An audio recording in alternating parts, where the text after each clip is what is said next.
Okay, it's NickDutch here. Just talking about my journey of video making here on YouTube. I've come a long way in the style and sophistication of the videos I do, as you guys probably can tell. Makes me thinking about how I've personally changed in my methods. Initially, I used a camera that couldn't take batteries because it was knackered. Okay, it would only work off the USB cable, but that it was okay. It set me in the right state of mind to do a video because I had to make sure my headset was plugged in, the camera was set up right, and I actually had to think about the preparation. So that was okay, but it started to get a bit dodgy.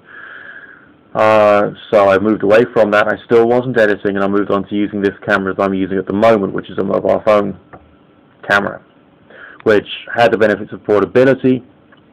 It made files that were very, very, very small, which means that they uploaded to YouTube dead easy. I could just talk to the camera, take out the memory card, shove it in the card readery thing, shove it in the computer, upload it, boom, done and dusted. Okay, and that was very quick. But the only problem with that was I lost a lot of the mental preparations I went through when preparing to do videos. So I could rattle off videos like that. It was that easy. Whenever there wasn't enough calls coming in, the client flow was low, I could then just talk shit basically, which is what I eventually did. The problem with using this camera is it's very easy to get some emotional disquiet, get a bee in the bonnet about something, and then rant some crap at the camera, and then sort of piss off loads of people and make me look like a complete another cunt. So that has its downsides. I got a second-hand proper camera. I call it a proper camera because it's much higher resolution than this crap or the other crap, and started using that. But it made massive files. It took take a bloody age to upload, so essentially it was problematic. So I had to start learning about editing and how to shrink the files down.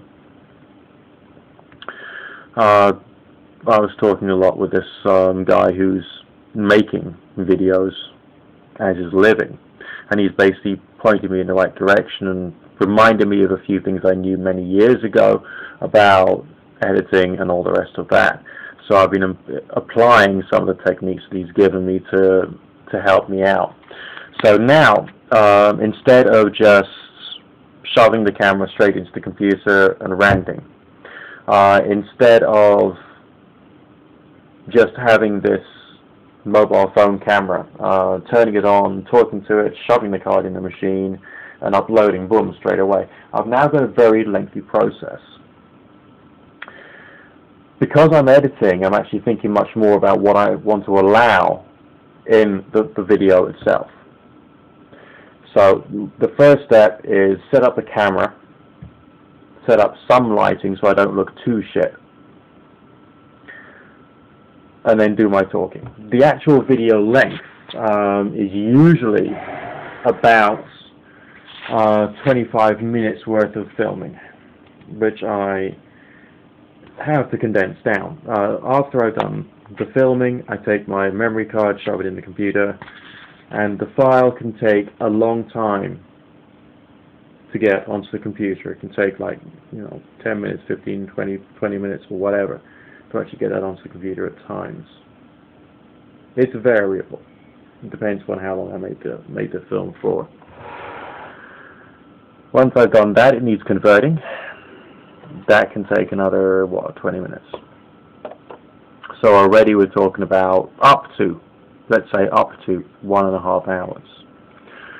Once it's converted, I've then got to take the software through the video file through the editing software, and that's when I'm being selective of what I want, what I don't want, and I'm adding some extra bits.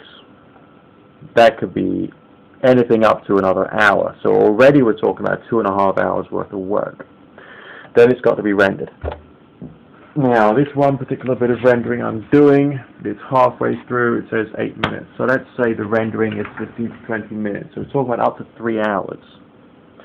I say up to because it is variable, depends upon like the file size, how much rambling I've done, and all the rest of that. So we'll say up to 3 hours, and then it's got to be uploaded to YouTube as well, which increases the length of time of the filmmaking itself. Now, when I did the recent bit of chroma key, that's where things get hard, because now I'm already using 2 bits of software. I'm using video converting software, and I'm using video editing software.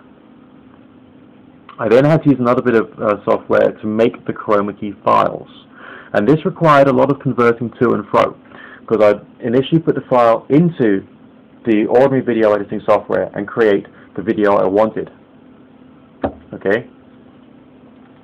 That would have to get rendered and then converted into a file type that was compatible with the chroma key software. So that increases it by another, I don't know, 15-20 minutes, maybe, or half an hour. I'm losing track of time. It's about time I was in bed, I'll be honest. But it takes time to do that. Then once I've got the converted file, it's then got to go through the chroma key process itself, and I've got to add an extra bit of video to it, and then to do the rendering for that. Now that like 3-minute bit of chroma key video took, was it 40 minutes? I think it was about 40 minutes to turn into an MPEG file, which was chroma keyed. But for some reason I've got a codec problem, so I didn't have any sound on that.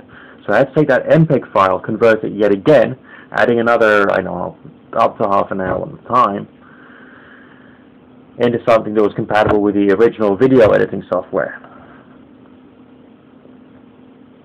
And I then had to use the original video that I've made in the video editing software to act as the soundtrack. And I then had to take the chroma keyed software and add that into the video editing software as well.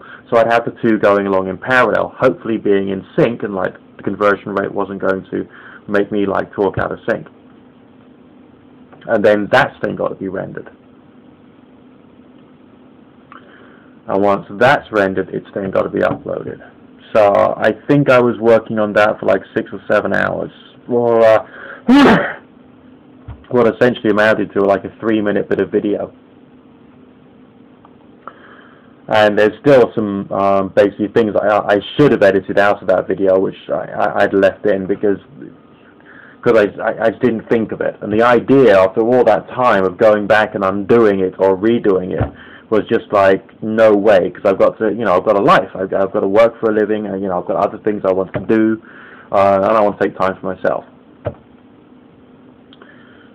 So this is me just explaining to you the whole process of what it is to be Nick Dutch making YouTube videos. I'm sure there may be simpler methods of doing things, but the last thing I'm going to do is like buy tons of software and make an even bigger, even more expensive production of what I'm doing at the moment. Because my goal here is to try and get videos uploaded once a day, as well as to try and get at least 2 tarot shows done on the other account, which is Nick Dutch Tarot, as well as to carry on working for a living, paying my bills, going out with friends, and all the other complex fun stuff that makes life in the 21st century the way it is. Okay. So, I don't care whether you love my work or you hate my work here. Sometimes I fucking hate it. Sometimes I fucking love it, you know what I mean? I enjoy the process of making the videos. I hope that some aspects of my various messages sinking home. I don't know whether all of it is or not,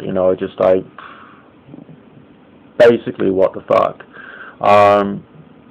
There's people out there on YouTube who hate me for my apparent beliefs. I don't think I've got beliefs. I think I'm trying to explore the way the world works, because it's only those who say that they know the way the world works who plainly don't. So, as a human being, everything's just a question of, we just got to carry on looking. Well, what more can I say? It's been a long day. I'm knackered. Anyway, I bid you guys good fortune, and God and or Goddess and or none of the above bless. And I look forward to speaking to you at some point in the future. Alright, look after yourself. Don't go crazy. Stay rational. Bye for now.